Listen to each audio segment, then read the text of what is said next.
요즘에 편의점에 가면 꼭 이런 문의가 있대요. 포켓몬빵 있어요?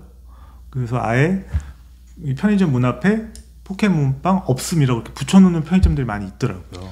대선생님 포켓몬빵 먹어보신 적 있으세요? 아니, 옆에서 구경만 했습니다. 그 사실은 저희는 포켓몬빵 세대도 아니죠. 그리고 이제 저희가 대학 시절인가요? 그때 국진이빵이 좀 유행했었나? 그랬었거든요. 근데 이 포켓몬빵 열풍 도대체 왜 그런 겁니까?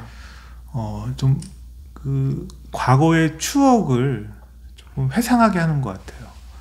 그리고 이런 다양한 스티커를 모으는 이 수집하는 재미도 있는 것 같고요. 그 저희가 소비사회라는 책의 저자 보드리아르가 이제 말을 했거든요. 사물이 갖고 있는 가치는 네 가지이다. 첫 번째, 교환 가치, 사용 가치, 상징적 가치, 그리고 기호 가치, 이렇게 네 가지로 얘기를 했는데, 사실은 교환 가치로서는 빵 하나 값 얼마예요? 1,500원이거든요. 두 번째는 사용 가치로 볼 거예요. 이 빵을 먹었을 때 얼마나 배부른가. 그렇지만 이것도 포켓몬빵의 가치를 매기는 건 적절하지 않은 것 같고, 상징적 교환 가치나 기호 가치와 밀접한 관련이 있을 것 같습니다. 이 스티커를 품은 빵을 자녀한테 선물하는 사랑, 이 부모님의 사랑의 매개물로서 가치로 온 거고, 기호 가치는 내가 어떤 사람인가를 보여주기 위한 소비인 거죠. 나는 이렇게 포켓몬빵에 대해서 가치를 매길 줄 아는 어느 정도의 이슈와 트렌드를 잘 아는 부모다. 이런 느낌이 있을 거예요. 그런데 이 포켓몬빵을 사주기 위해서 새벽부터 줄 서는 부모님들이 계시다는 거 알고 계세요? 요즘에 명품의 오픈런만 있는 게 아니더라고요. 포켓몬빵을 위해서 새벽에 편의점에 이렇게 식자재가 공급되는 시간을 맞춰서 오픈런 하시는 부모님들 많이 계시다고 합니다. 저는 이제 부모님들의 이 마음을 아까 이제 재화의 가치에 대해서 얘기했지만 어떤 상징적 매개물로 보든 기호 가치로 보든 그 부분이 부모님에서의 진심에서 우러났다라는 거는 공감을 할 수가 있어요. 그렇지만 사실은 걱정이 돼요. 우리 대성쌤 헬리콥터 맘 이런 얘기 들어봤습니까? 아이 주변에서 계속 맴돌면서 아이를 과잉보호하는 그런 부모를 뜻하지 않나요? 그렇죠. 요즘 대학생들이 기한 내에 과제를 내지 못했을 때 부모님들이 그렇게 전화를 주신대요. 교수님, 우리 아이가 어떤 사정 때문에 어떤 과제를 못 냈습니다. 과제 기한을 연기해 주실 수 있나요? 그리고 여러 가지 이제 학생들의 교육 활동에 대해서 문의를 하신대요. 근데 대학생들 어른입니까? 아닙니까? 성인이죠. 만 20세가 넘었는데. 그렇죠. 사실은 우리 학생들을 위한 사랑 충분히 공감할 수 있고, 그리고 그 포켓몬빵에 대한 추억 좋죠, 부모님께서. 그렇지만 그 포켓몬빵을 우리 자녀에게 사주기 위한 어떤 수단으로서 됐을 때 사실 교육적으로 염려되는 부분도 있어요. 어떤 부분들이 염려가 되세요? 그러니까 우리 아이는 내가 특별한 노력으로 그 빵을 사줬지만 그거를 갖고 있지 못한 아이들은 친구 관계에 있어서 어려움을 겪을 수도 있다는 생각이 들고요. 그 다음에 아이가 스스로 힘으로 어떤 걸 성취해 가면서 성장해 가는 건데, 부모의 이런 과도한 사랑으로 물론 대단히 희귀한 그런 빵을 얻었을 경우 그게 과연 교육적으로 도움이 될 것인가 조금 의문이 됩니다. 저는 이제 우리 학습에 있어서 가장 중요한 요소가 학습자의 자기주도성이에요. 근데 자기주도성의 측면에서 생각을 해볼게요. 포켓몬 빵 스티커 너무 좋죠. 친구들이 막 유행하고 그러니까 본인이 갖고 싶을 거예요. 근데 그것을 위해서 부모님이 줄 서 주신다? 좋아요.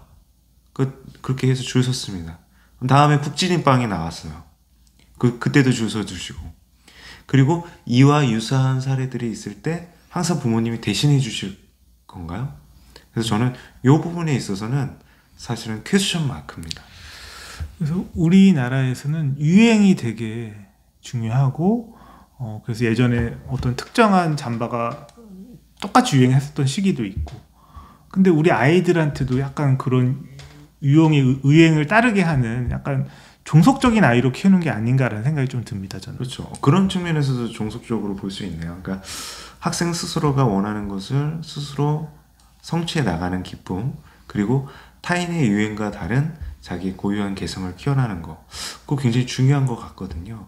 부모님들도 사실은 요즘은 이제 어른인데도 어렸을 때의 추억을 공유하고 어렸을 때 갖고 있던 취미를 하시는 분들이 있어요. 그분들이 뭔지 아세요? 무슨 퀴즈라고 하던데. 키덜트 아니에요? 키덜트. 예. 근데 이분들 같은 경우들은 본인의 추억으로서는 굉장히 괜찮을 것 같아요. 어떤 어렸을 때 관심 있는 그 꿈을 잊지 않고 이어간다라는 거. 그리고 그런 취미 활동으로 굉장히 의미가 있거든요. 근데 저는 이런 말을 해주고 싶어요.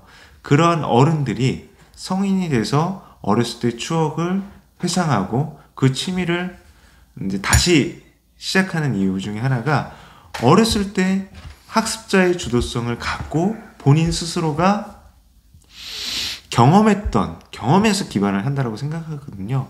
우리 학생들한테도 그런 성취의 기쁨, 그리고 성공의 기회를 직접 찾아갈 수 있도록 조력해 주는 게 필요할 것 같아요.